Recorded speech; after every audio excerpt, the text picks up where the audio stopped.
Hello, Dave, Hammond Motorsports, Dirt Car USA. Just kind of want to come on here and be honest with you, make a little video about some of the things going on with their setup plates, how to check cage timing, pinion angle, pull bar angle, J-bar split, caster camber, toe. So this won't be on here for a whole long time, but just kind of want to go over a few things here with you about these plates. One of the things I do is I got the car right now at ride height. So one of the main things I do at ride height is I will check from right there up here to the front for my wheelbase. I have got on this car, I have squared the front end back up. You got to know from your car builders if the front ends are square, if they're turned, if they're lead, etc., etc. You got to know that from your car builders, okay? So since I built this car, I know that my left front, right front wheels are square to one another. I can actually put a string line through here, shoot it over to the other side, and then as the string goes across, I can then make sure that my A-arms are parallel from one side to the other. Then, since I have that square, then I can work from that point back to start setting my wheelbase, okay? Another thing I do when the car is at ride height is I come in here and work with my cage timing. Now, I built these cages and I know that the top, this right here, is square with the bottom, the backs, everywhere I want to check index, that is perfectly square with, so I'm good there. I worry about lower bar angle at ride height. I worry about pinion, and what we got here is another one of my caster camber gauges. Whoops, let me get my fingers out of the way here. So I can check my pinion angle, and why I don't put that against the back covers, because as you can see, back cover is not smooth. Also, I want to work with it in dynamics, so I want to leave it hooked up so I can read it and have my hands free.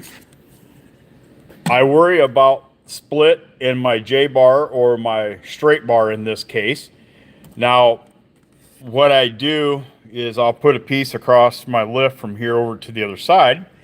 And let me take this here. Bear with me for a moment, folks. So I'll take the tape measure, put it on its back, and get in here, bring it down, center off of the bolt, okay? Then I can slide it over and then measure, and where that other point intersects, to say it's at 7 inches, the bolt would be here. Well, then that's easy measurement. You got 7 inches of split, okay? Walk around to the other side.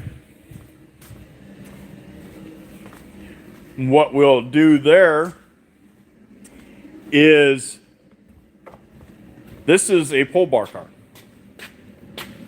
So I will work with pull bar angle. And so I got that set. Know where I want it. Again, I am a lower bar angle. I don't worry about the upper bar angles yet. I've checked wheelbase both sides. Next thing I'll do is, you can see the bar toe. Bring it in up here. You can see how the upper bar runs in.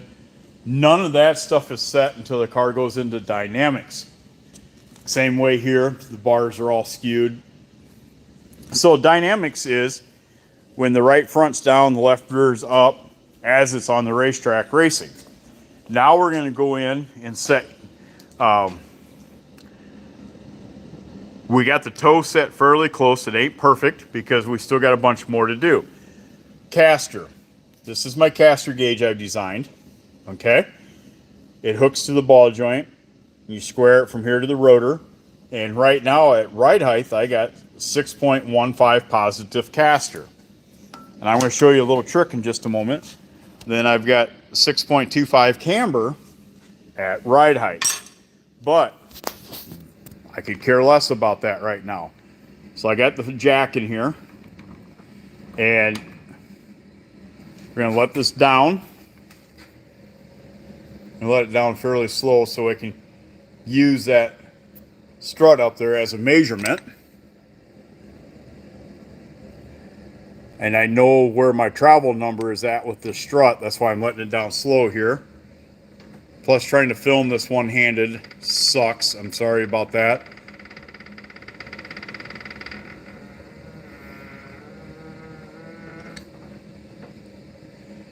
Now, I don't travel it all the way.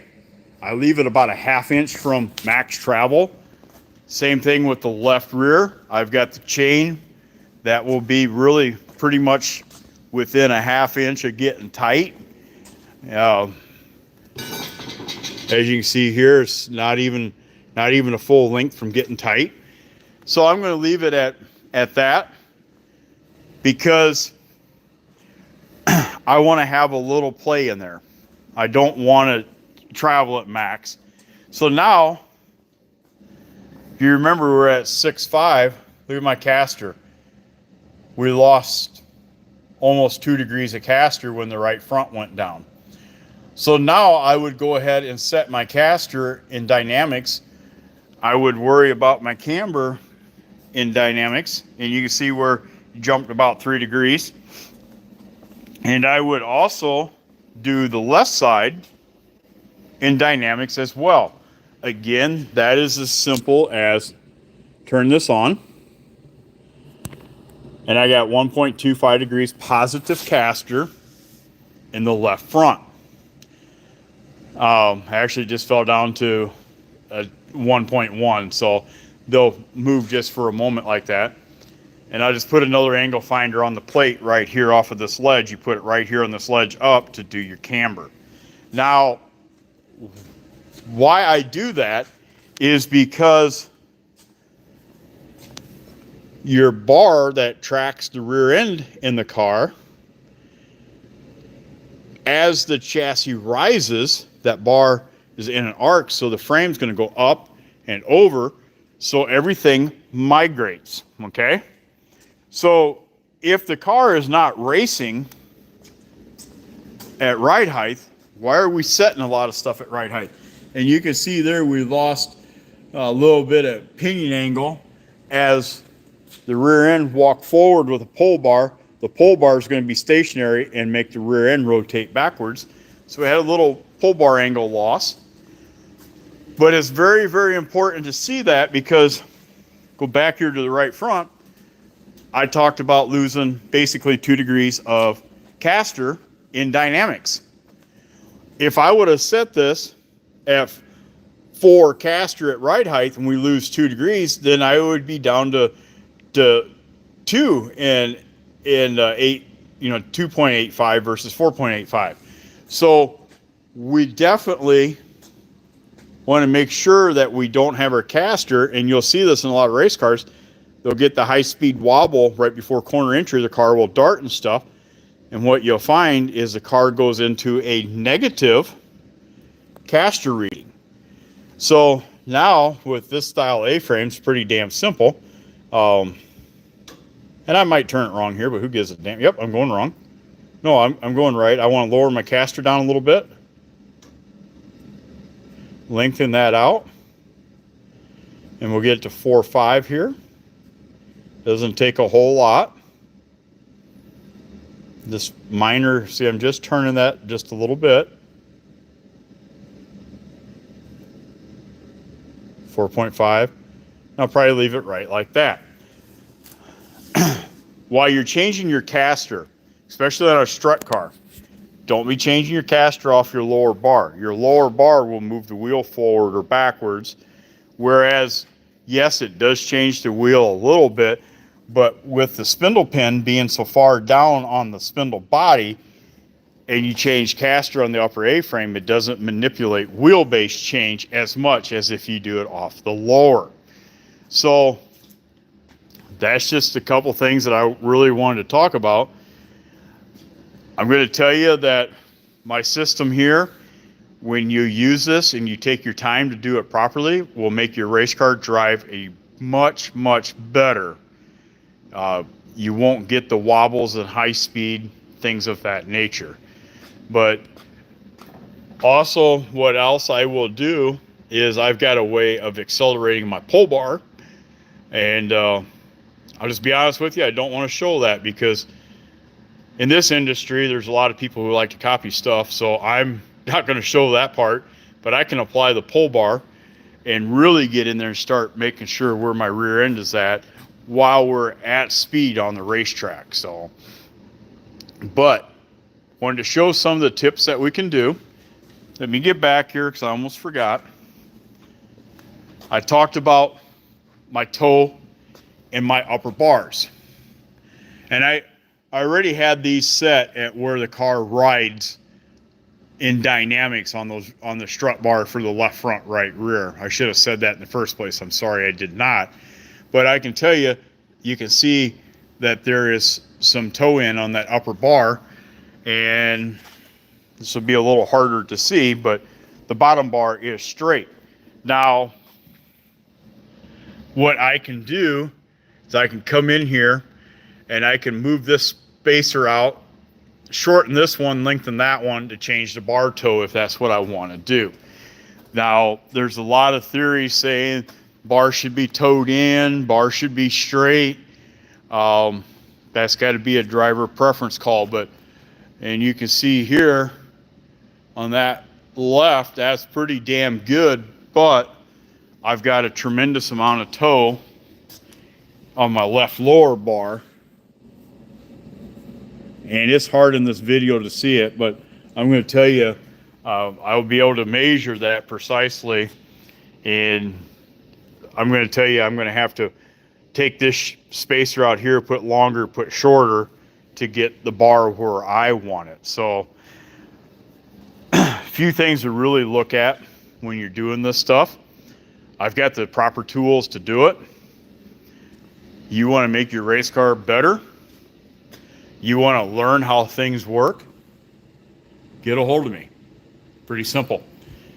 Another thing that's really trick here is we can measure all this stuff off, run the car through motion.